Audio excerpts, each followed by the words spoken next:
ต้มบอลลูนจิจอยแซ่เนี่ยแช่ก่อนเอาแซ่ไว้เนาะทุกคนเลยอันนี้กินกับข้าวป่ะเนี่ยอันนี้กินละลาบ่กินเองก็ได้กินกับข้าวก็ได้โอ้เป็นหมักแดงนะแกงโม่งมาพอเท้าเนี่ยเอาตะพื้นดึงเลยโดยโอ้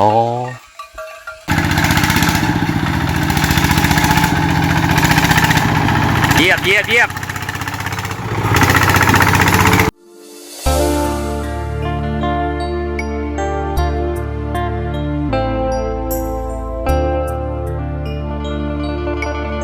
เอาสบายดีทุกคนแล้วก็สบายดี FC วัตุกทีนะ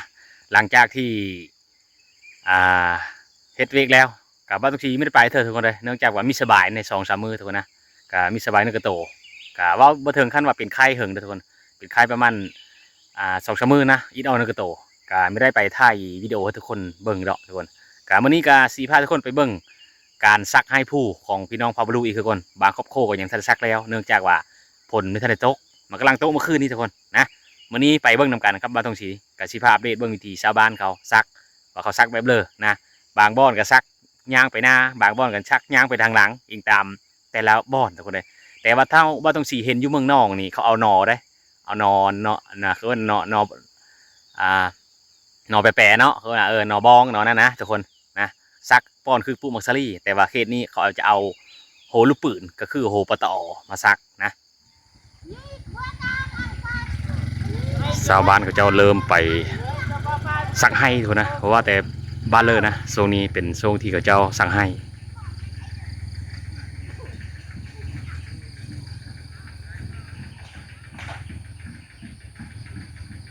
บางครอบครัวก็เอาแห้งกันทุกคนเลยนะ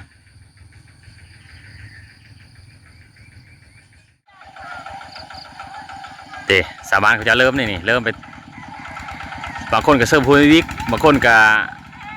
สั่งให้ทุกคนเลยนะ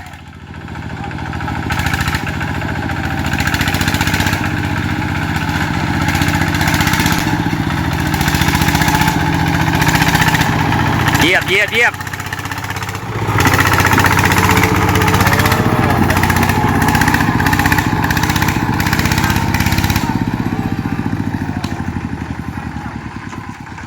ไปหลายคนเนาะรถไทยจนไม่หึน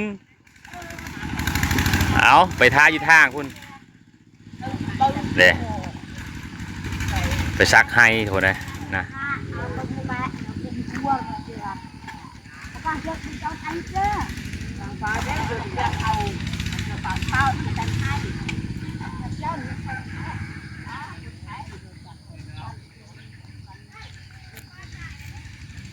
โซไลเขาเจ้าเอาแห้งกัน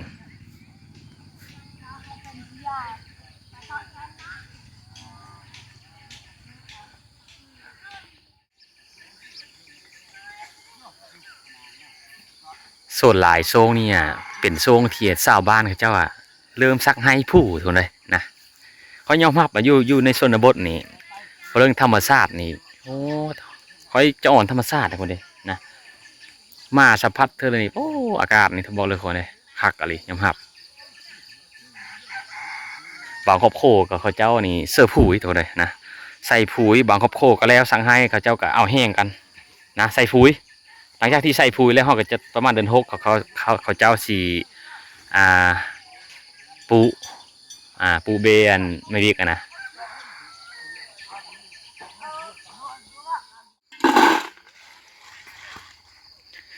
บางครอบครัวก็แต่งยู่โคกินบางครอบครัวก็ไปแต่เศร้าโทษเลยนะ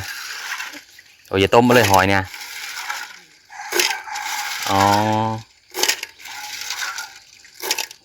ต้มบอลลูนจิจอยแซ่เนี่ยแช่ก่อนเอาแซ่ไว้เนาะทุกคนเลยได้อยู่เขตนี้นี่หากินนี่ไม่ส่วนหลายมันเครื่องธรรมชาติเมื่อทุกคนเลยนะอันนี้เขตน้อยนี่ตัวได้สาบานบอกครอบครัวกับพูดไม่ได้ให้โซนกะไปหาบ้างค่ำได้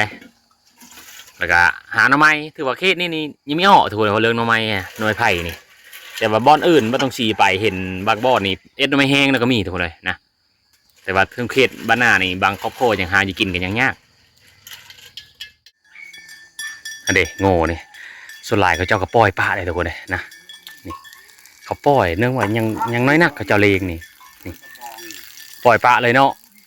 โอ้ได้ทุกคนเลยนะบอกเขาพูดก็ปล่อยปลาแต่ว่าบางบ่อนนี่ ครัวอันนี้ครัวมักนี่นะนายให้เจ้าไทยนี่เขายังอยู่นำลานนี่ เอาล้านเนาะ เอาลานเนี่ยเขาครัวแกนมักอืม ละคันเวลายาได้นี่เนี่ยเวลาทัดอ่อนก็ได้ได้มันเป็นลายดีได้นี่เนี่ย อันนี้กินกับข้าวป่ะเนี่ย อันนี้ กินละลาป่ะ กินเองก็ได้กินกับเขาก็ได้ อ๋อ แกนมักแดงนะและยาเขาบอกแต่บัวฮานบอกกับยานี่ละยาขอโทษยาหันไปทัดอ่อนก็เป็นดีได้นี่เนี่ยเขาเอาเลย โอ้อันนี้เฮอรูซายเนาะเฮอรูซายป่ะนี่อ๋อเฮอรูซายเพื่อนตัวเลย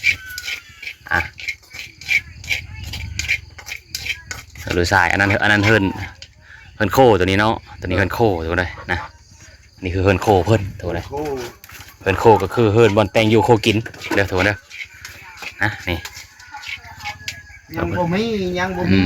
นี่แหละทุกคนเลย เงินนายเอ้ย มัน มีเงินก็เฮ็ดเพิ่นใหญ่ โซลาอยู่เขตนี้เขาเจ้าก็ใส่ใบตองคอเท่านั้นนะเอาใบตองคอก็ไปเอามาตะพูแล้วนี่นะแถวพูได้อย่างใดทุกคนเลยนะทงเพลงนี่จะยากมันไม่คืออยู่บ้านละวิ่งละเบิดได้ทุกคนอยู่ในบ้านก็ได้เลยนะลินละเบิดได้อยู่บ้านละวิ่งอยู่แถวบ้านก็มีใบตองคอได้บ้านเขาได้มีอยู่กลางบ้านเลยมีบ้านละวิ่งเด้ทุกคนอันนี้ก็คือกระปาดอันนี้เข็ดกระปาดเข็ดตะปาดนะบางคนก็เอิ้นว่าเข็ดตะปาดนะบางคนก็เอิ้นเข็ดกระปาดนะบางคนก็เอิ้นว่าเข็ดมือเหนียวนะมือเหนียวมือมันจะเหนียวคือกับแกเด้นี่แหละกันกินอยู่ในชนบทอย่างนี้แหละทุกคนเลยอ้อมเขียดปิ้งเขียดนี่แหละทุกคนเลยกินอยู่ง่ายๆนะข้าวเจ้ากะทุกคนเลยนะอยู่ได้อยู่ไปทุกคนเลยนะเบากบโคกะเด้คือทุกคนเห็นแหละแสงโซลาร์เซลล์นะแสงโซลาร์เซลล์ได้ทุกคนเลยon kia xem như nào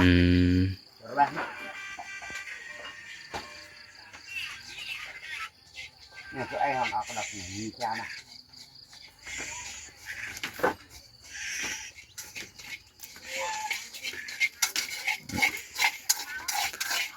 ยามในเยอะแซงปะเนาะเบิ่งยิงตัวบุญแซงมาแหละเอาไหนห้ามตาแบบอ้อยนี่มันอ่อนแน่นแม่โอ้มันอ่อนบ่อ๋อยาบะโตมันแก่แล้วมันโตอ่อนตัวแก่อยู่มันแก่แล้ว ตัวแก่ละมันคักครับโอ้แกงเพื่อนี่โอ้ออมเครียดออมเครียดทุกคนเลยนี่กะต้มมังอึนะต้มมังอึกับมะเขือนี่ทุกคนเลยส่วนหนึ่งกับแมนลูกชายและลูกเพอเพื่อนน่ะคือไปซักให้กินอยู่ให้ทุกคนเลยนะอันนี้ก็แจ่วแบบนี้แหละแบบแจ่วแบบง่ายๆนี่แจ่วหอมอันนี้ตัวนี้ก็คือพอเท่ากับหลานเพื่อนกินน้ำกันอันนี้ทุกคนเลยอันนั้นเป็นโคนในมะอึได้นี่แหละเท่าจักเย็ดยังเนาะเท่าหรือพอเท่าเนาะอยู่ในส่วนบทเท่ามีข้าวกินถือว่าโอเคนะเนาะได้ทุกคนเลยการหาเงินหาค่ำก็จะยากเขียนนี่ทุกคนเลยนอกจากว่าเขาคมเกินอย่างเงินยังแมนสลายเพิ่นกะหาเฮ็ดให้เงินหมดเลยสลายก็ไปหารับจ้างอยู่แถวเวียดเนาะพอเท่าเนาะ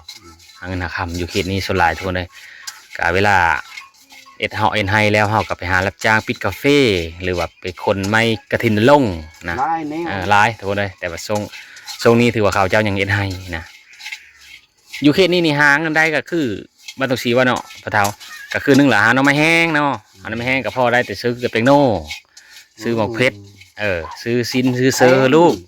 หาแคมนะอยู่แถวนี้ได้ทุกคนได้นอกจากอันกะหาเครื่องปลาของดงกันถ้าว่าเขาจะซื้อ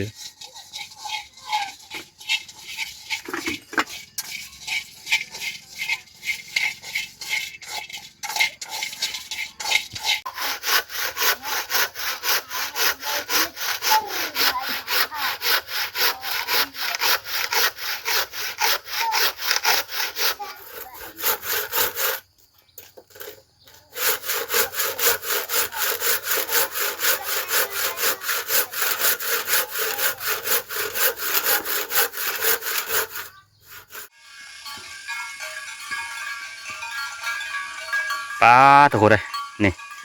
โง่แท้เขตนี่มีแต่ตัวตุยๆงามๆทุกคนเลยโง่นี่นี่นะถือว่าถ้าว่าจุเลอร์ที่ไปเล่งโง่ที่ทางซ้ายเชียบางเฮงแต่มันได้เล่งเนื่องจากว่าเขาให้เขาจะวันออกมาเลยทุกคนเลยนะถ้าว่าผู้เลื่อนเลงอยู่อันสายทางอะไรยังไม่ทันได้เลงปล่อยเลยทุกคนเลยนะแต่ว่า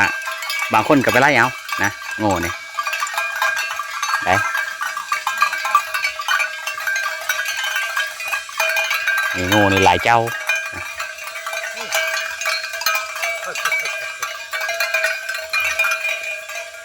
สิเจ้าอันเธอไงมันน่าไม่บอก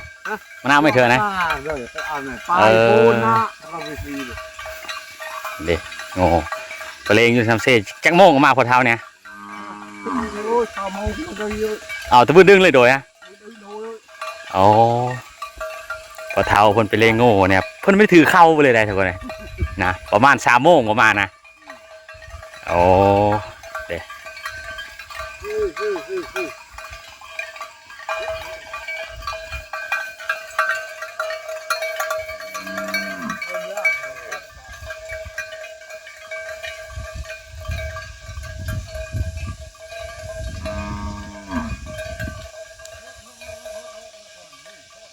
็กบางครอบครัวกับ3 โต 4 โตนะส่วนหลายมีแต่ตุยๆเพราะว่าอยู่โง่เขตนี้เขาเจ้าไม่ได้ส้นดังเท่าไรถ้าเป็นเทพอยู่โง่อยู่ในเมืองเขาเจ้าจะส้นดังอยู่เขตนี้ส่วนหลายเขาผู้ข้อนะบางผู้ข้อได้นะพ่อแม่ไปหาสั่งให้กับลูกไส้ไปนี่แหละไปเลงโง่ถูกเลย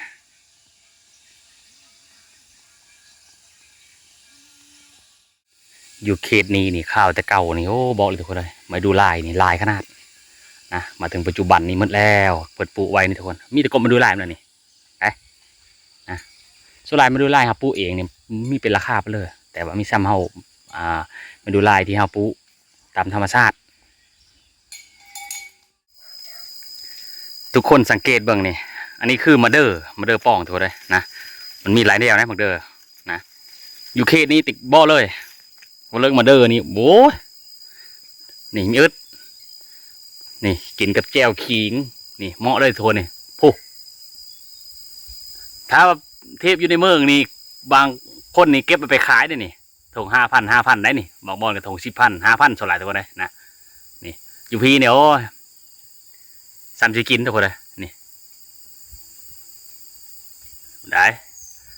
แต่ว่าถ้าว่ามันสุกนี่ก็ห่อกินนะทุกคนมาตัวนี้เด้อมาเดินกับห่อกินกันทุกคนเลยนะมาทุกคนมากินเมี่ยงมาเดินนำกันเด้อทุกคนจากธรรมชาติ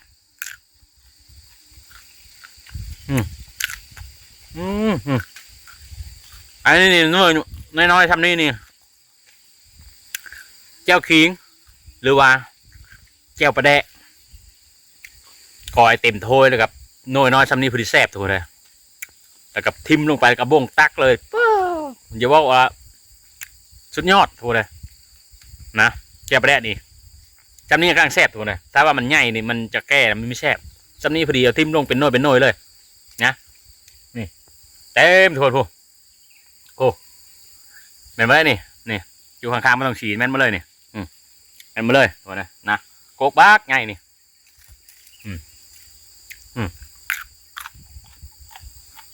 ถ้าว่ามันชุกก็ห่อมาคือเก่าถูกไหมเนาะ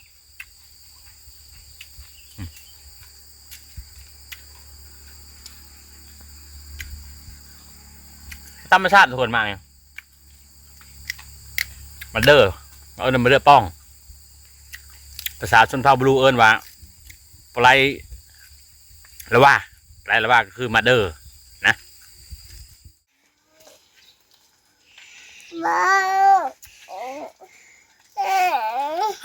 ไม่ใช่เจ้ามา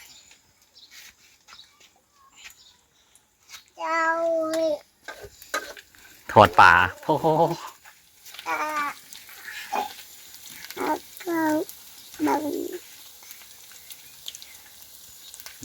เจ้าถอดป่าอยู่ที่มุนมื่อนี่เพื่อไปหาป่าโตบ่